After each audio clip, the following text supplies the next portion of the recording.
ایک مومن تھا آسٹریلیا سے قم آیا. قم میں ایک آیت اللہ ہے, ابھی حیات ہیں, ابھی استخارہ نہیں کرتے, پہلے استخارہ کرتے تھے, ابھی بہت کم کرتے ہیں. ہمارے دوست آسٹریلیا سے قم آئے, انہوں نے ان کی بڑی تعریف سنی, تو انہوں نے کہا میں ان کو ٹیسٹ کرتا ہوں کہ ان کی اتنی تعریف سنی ہے, کیا واقعی بھی یہ حقیقتاً اتنے پاورفل ہیں یا نہیں. اچھا وہ کیا کرتے تھے, نماز کے بعد بیٹھتے تھے, لوگ لائن میں کھڑے ہوتے تھے, لوگ آگے کہتے تھے آغا صاحب استخارہ کروائیے. یہ نہیں کہتے تھے کہ شادی کا ہے, بزنس کا ہے, نوکری, نہیں, آغا صاحب استخارہ کروائیے. وہ قرآن کھولتے تھے, کہتے تھے شادی اچھی نہیں ہوگی. آدمی نیت نہیں بتاتا تھا. پھر دوسرا کہتے تھے آغا صاحب بزنس کے لیے کوئی استخارہ کیجئے.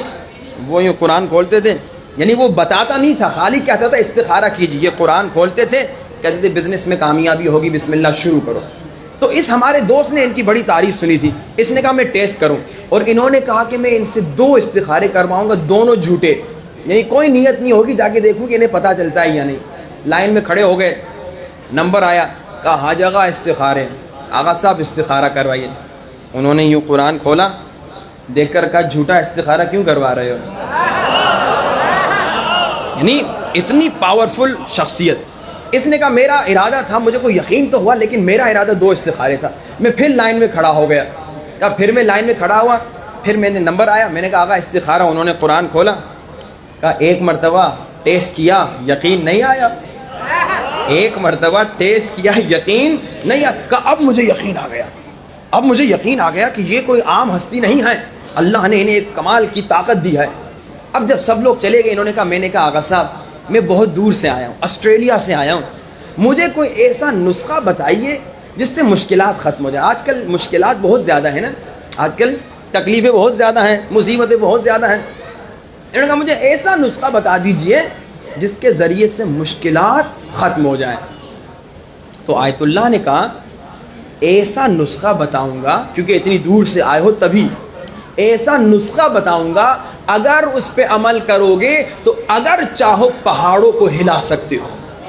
یہ میرا جملہ نہیں, آیت اللہ کا جملہ ہے. اچھا اب میں آپ کو نسخہ انشاءاللہ بتاؤں گا, تو آپ لوگ سن کے کہیں گے اچھا یہ تھا نسخہ, یہ تو ہمیں پہلے سے پتا تھا. یہ ہم مومنین کی ایک عادت ہوتی ہے, مومنین سمجھتے ہیں مولانا صاحب نے جو اتنی بڑی بات بتائی, اب پتہ نہیں کوئی نئی بات بتائیں گے. وہ ایک صاحب کا مشہور واقعہ ہے کہ انہوں نے جناب دریا کے دوسری پار رہتے تھے, استاد کو کہا کہ استاد میں دیر میں پہنچتا ہوں, اس کی وجہ یہ ہے کہ پل تو ہے نہیں, کشتی کبھی ٹائم پہ آتی کبھی دیر میں آتی ہے. تو استاد نے کہا کوئی بات نہیں, میں تمہیں ایک تعویذ دیتا ہوں, یہ تعویذ اپنے ساتھ رکھ, پھر تجھے کشتی کا انتظار کرنے کی ضرورت ہی نہیں ہوگی, بس تو پانی پہ ایسے چل کے آنا جیسے تو زمین پہ چلتا ہے. اب یہ روز پانی پہ چلتا تھا جیسے زمین پہ چلتے ہیں. ایک دن اس نے کہا یہ کھول کے دیکھوں یہ تعویذ ہے کیا. جب کھولا تو دیکھا بسم اللہ الرحمن الرحیم.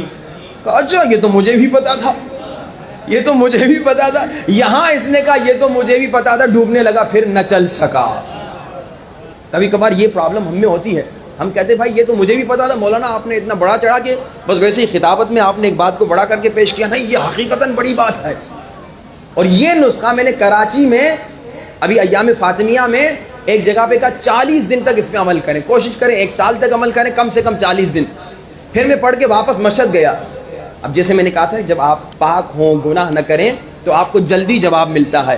ایک لڑکے نے مجھے فون کیا, جوان لڑکا تھا, اس نے کہا مولانا آپ نے جو نسخہ بتایا تھا نا, ہم نے صرف 3 دن ابھی عمل کیا اس پہ, ہماری مشکل ختم ہو گئی.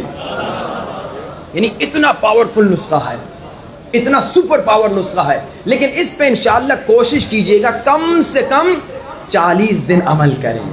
ہر نماز کے بعد, نماز فجر کے بعد, نماز ظہر کے بعد, نماز عصر کے بعد, نماز مغرب کے بعد, نماز عشاء کے بعد, فجر ظہر عصر مغرب عشاء 5 نمازوں کے بعد, ہر نماز کے بعد 1 مرتبہ دعائے توسل پڑھنا. دعائے توسل کیا ہے؟ 14 معصومین سے فقیری. آئیے آج دعائے توسل سے گریہ شروع کریں, اہل بیت سے فقیری کریں, ہاتھوں کو بلند کر کے کہیں یا وجیہن عند اللہ اشفع لنا عند اللہ, یا وجیہن عند اللہ اشفع لنا عند اللہ. بلند آواز, یا وجیہن اشفع لنا عند اللہ, یا وجیہان اشفع لنا